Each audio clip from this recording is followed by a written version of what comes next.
Good morning. This is White Raptor News Ministries. All praise and glory to the Supreme Spirit of Truth, the Living One. Give praise to the Almighty, the Most High, the Author of life, the force that moves all things in place. There is none like the point of singularity, truly worthy of all praise and glory. The Spirit outside this plane of existence. Not any man that's ever possessed a flesh suit. The Bible says that God is not a man and tells you to worship him in spirit and truth. So if anything is telling us that they are a man or have obtained a flesh suit, then they are not the point of singularity. It's that simple. As I sit and I read this Bible, you think of all the wonderful things that David did for Israel. And here you have the king, Saul, at this point in time, trying to kill his servant David, who's went into battles and defeated the Philistines in many battles. But yet here he is wanting to kill David. So we're here at chapter 19. Saul told his son Jonathan and all the attendants to kill David. Wow. Wasting no time there. But Jonathan had taken a great liking to David and warned him.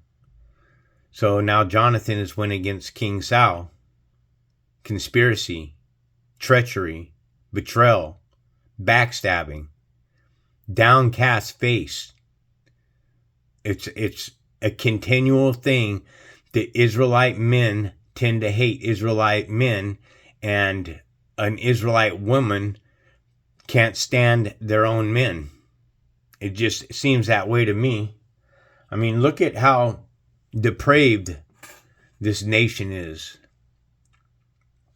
And I listened to this other channel, and it really just doesn't sit right with me that this continual battle has existed eternal always since the beginning of time between the Gentile and Israel. Why would the Supreme Spirit allow the Gentile to be a beating belt to the Israelites? Why do we have this perpetual battle that continues between the Gentile and the Israelites? What if the Gentile and the Israelites were all to come together as one? God forbid me for saying that. Israelites don't want to hear that. This channel here, this guy here, Captain Terzarak, through the Nas is in the building. Captain pulling out that hard liquor. Hey, so this is an Israelite. He's getting ready to go into a debate. Not that he drank a lot, but he pours himself a glass of hard liquor and is going to come to a debate pouring himself a drink. This guy, Terzarak, plainly tells you that Israelites are at war with the white man. It's that simple. Period. There's nothing more added to it. He hates the white man. He hates all white men. And the Bible plainly says, if you're reading it, you're not to abhor the Edomites. This is the Israelites' own book, written by Israelites. Deuteronomy 23:7 tells us, do not despise an Edomite, for he is your brother. Do not despise an Egyptian, because you lived as a foreigner in his land. So, this person here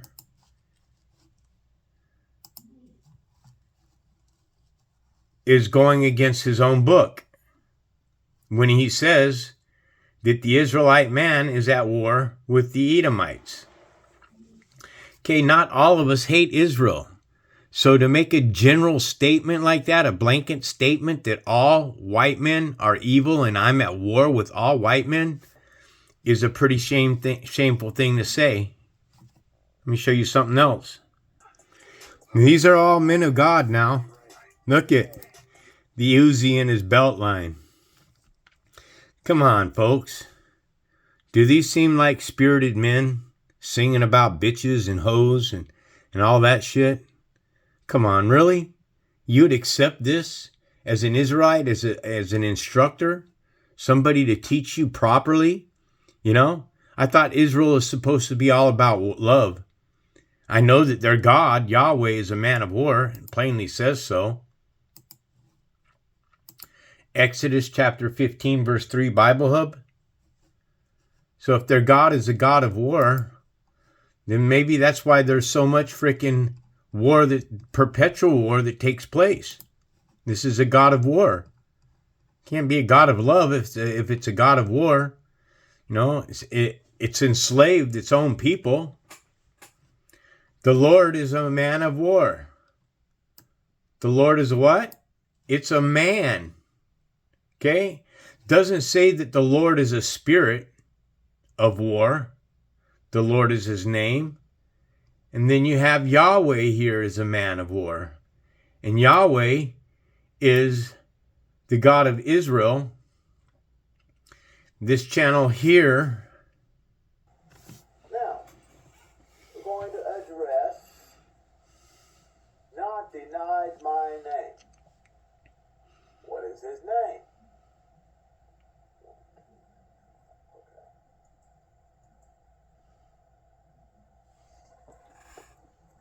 Find out what his name is. Straight from Jehovah's mouth.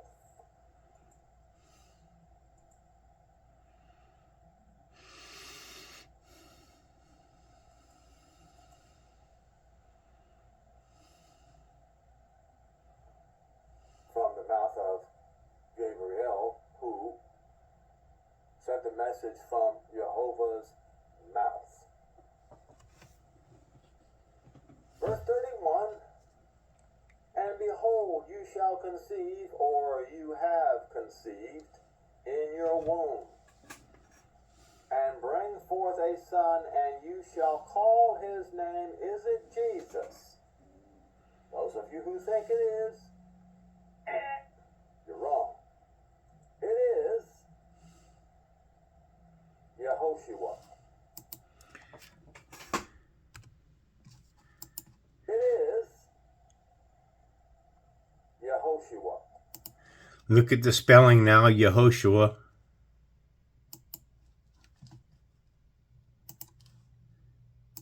Isaiah chapter 42, verse 8, Bible Hub.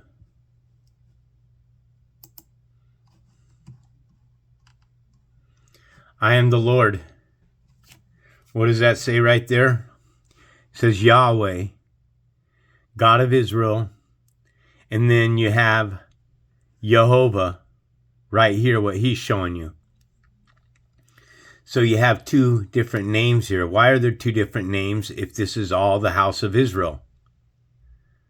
Because this is those in the providence of Israel today, which are imposters. Okay? Remember what I showed you.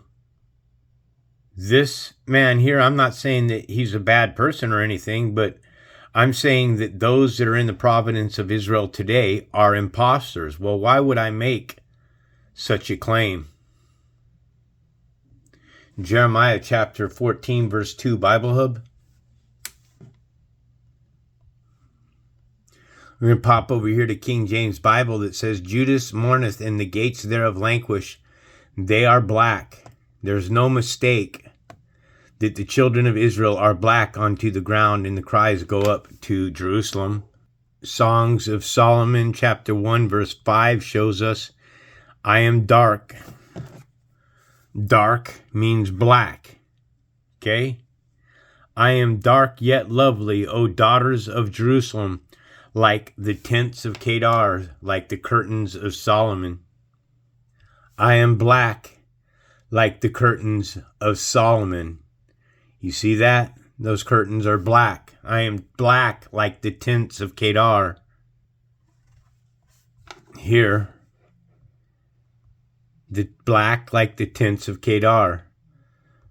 Black like the tents of Kedar.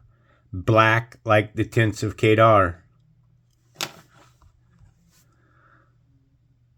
You see, these are things that a white man Christian will never tell you about the children of Israel, because Job tells you, my skin grows black in pills and my bones burn with fever. They'll tell you because Job has been in the sun all day long. They'll make any excuse they possibly can not to admit that the children of Israel are a nation of black people. Lamentations chapter 4 verse 8. But now their appearance is blacker than soot. They are not recognized in the streets. Their skin has shriveled on their bones. It has become as dry as a stick. I think that's a pretty clear image that I just set for you that's proven that the children of Israel are a nation of black people. Sorry, this man is not a black man, but I'm not saying that he isn't teaching the truth. Like all channels, we all teach the truth. I try to teach 100% of the truth. Could I be wrong about things? Absolutely. I'm a Gentile. I learned what I learned from a black man. I learned it from Rap the News. And the lessons that he has shared with me have stuck with me. I'm bummed out that he's not around any longer that I can engage and share with him about. So my whole point here, one second. So you have all these alleged Israelites, okay, that are, as I say, are creating a perpetual war that continues to exist between Israelites and the Gentile. And I showed you plainly right here, do not despise an Edomite, for he is your brother. The Gentiles are still your brother. Do not despise an Egyptian. The Egyptians are Babylon, because you lived as a foreigner in his land. Now, am I saying that Gentiles are good? No, but am I saying that they're all bad? No. This is what the race war is about. It's about good and evil. It's not about fucking black and white, man. Satan wants you to make this war about black and white. Okay? Plainly, in Ephesians here, Ephesians chapter 6, verse 12, Bible Hub.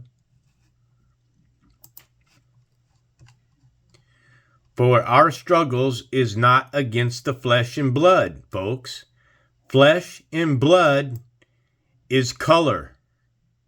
Okay? It's not about the flesh and blood. It's about the corrupted rulers. It's against the authorities. I showed you the other day images of Thor, the electric god. This is why you have the word Thor in authority, because this plane of existence that we live in is the electrification of the materialized world. No way to get around it. That's what makes up this material world, is electricity. Okay? AI is taking over the world, and you guys are laying on your asses, falling asleep, and you're not catching when it says 2 Corinthians chapter 2, verse 11, Bible Hub.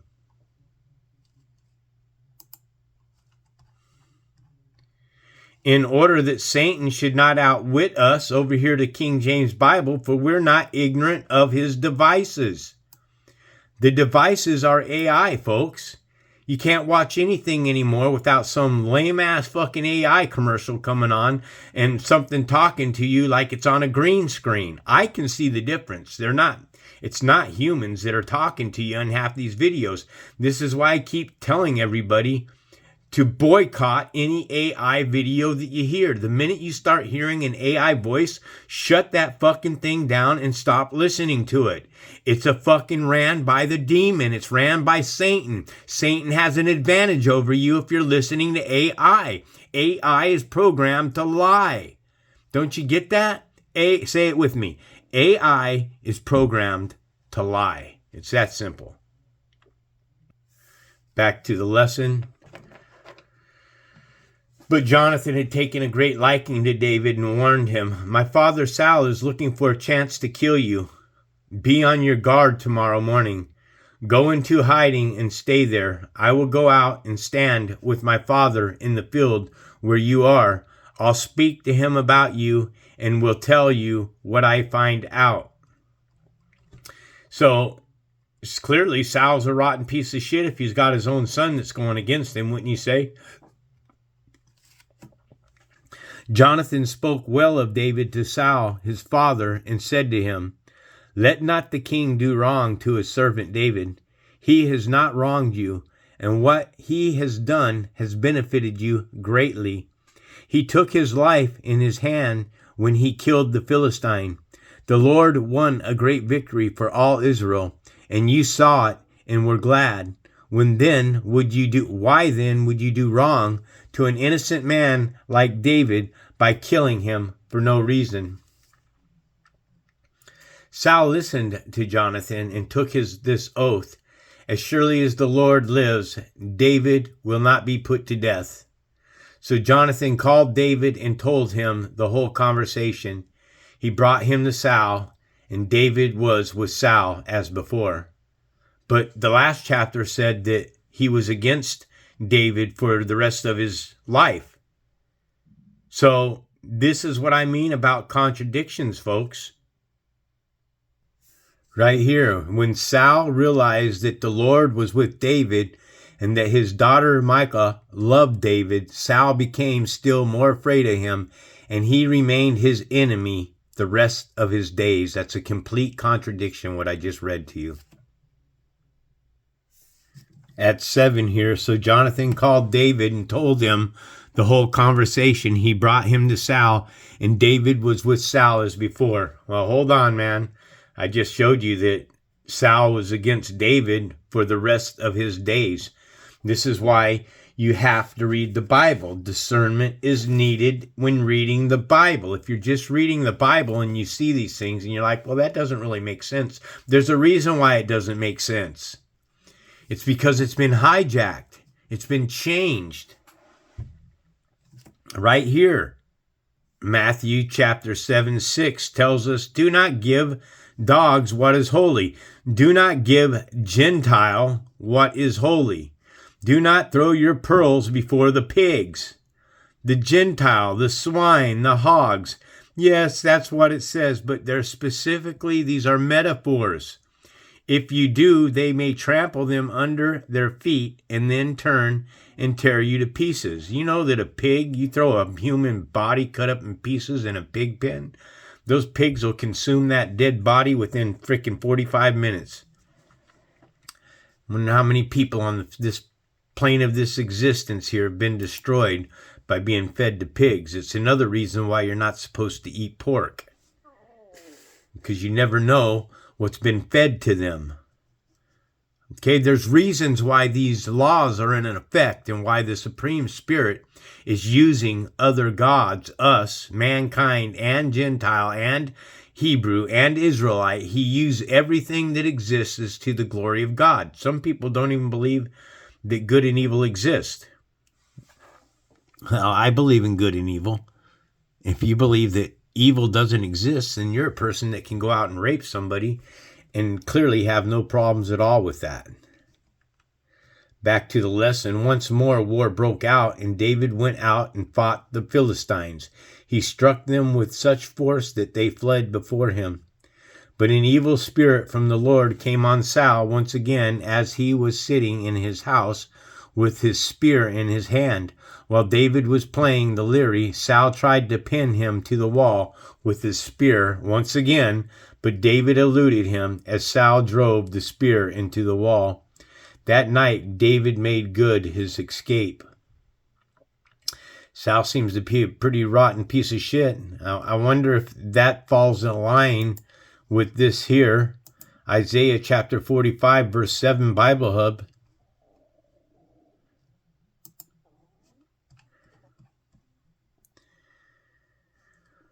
Here it is. It says, I am the Lord and there is no other. The Lord is Yahweh, or Jehovah. I showed you earlier, 15:3 of Exodus tells us that the Lord, Jehovah, and Yahweh are all men of war. All three of them, whatever name you give it, whatever name you call them, is a God of war. I form the light, Jehovah, the Lord, or Yahweh says, and I create darkness. Darkness is evil, it's destruction, it's misery, death, ignorance, wickedness.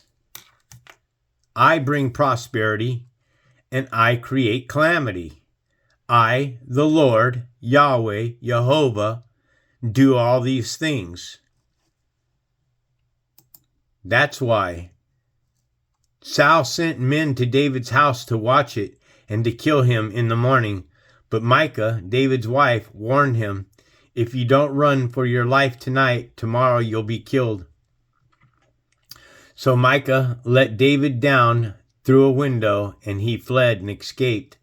Then Micah took an idol and laid it on the bed, covering it with a garment and putting some goat hair at the end. I wonder what the purpose of that is. Now, have you noticed lately that like in the Olympics, if any of you watch the Olympics, that black female gymnast, who took all the gold and stuff, she's got a goat around her neck, and they're saying that the goat, what does the goat stand for? So these people are putting the truth right in front of you. You got to understand that the goat is referred to as a Gentile, and they're telling you the greatest of all time. They're telling you that the Gentile nations are the greatest of all time. That is a lie. Now, the Bible tells us that the Israelites are the elect. That's why they're called the Israelites, because they are the elite.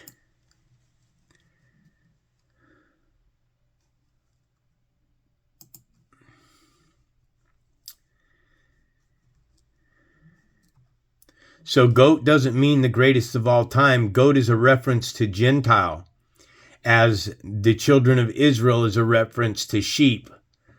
The difference is this right here. Images of sheep. Because sheep have woolly hair and goats have straight hair. This is the reference to why Gentile are called goats and God's children, Israel, are called sheeps. When Saul sent the men to capture David, Micah said, "He is ill." Then Saul sent the men back to see David and told them, "Bring him up to me in his bed so that I may kill him." But when the men entered, there was the idol in the bed, and at the head was some goat hair. Saul said to his daughter, "Why did you deceive me like this and send my enemy away so that he could escape?" Micah told him, "He said to me, 'Let me get away. Why should I kill you?'" Then, when David had fled and made his escape, he went to Samuel at Ramah and told him all that Saul had done to him. Then he and Samuel went to Naioth and stayed there. Word came to Saul, "David is in Naioth at Ramah." So he sent men to capture him. But when they saw a group of prophets prophesying, with Samuel standing there as their leader, the Spirit of God came on Saul's men, and they also prophesied. Saul was told about it, and he sent more men, and they prophesied too. Saul sent men a third time, and they also prophesied. Finally, he himself left for Ramah and went to the great cistern at Seku, and he asked, "Where are Samuel and David?" "Over in Naioth at Ramah," they said. So Saul went to Naioth and Ramah at Ramah, but the Spirit of God came even on him, and he went along prophesying until he came to Naioth. He stripped off his garments, and he too prophesied in Samuel's presence. He lay naked all the day and all the night. This is why people say, "Is Saul also among the prophets?" Oh, this is interesting material, man. And if you're in this Bible the way that I'm in the Bible, it allows you to see what isn't right. And this perpetual war, if everybody on this plane of existence woke up and started in service of the point of singularity, the Supreme Spirit, the Most High, the eternal Creator, the one without beginning and end. Anything with a beginning and an end can't be supreme. The Creator has no beginning and he has no end. So you've got to take that to the bank. You got to understand what the parables are saying. I hope you enjoyed the lesson. This is White Raptor News Ministries.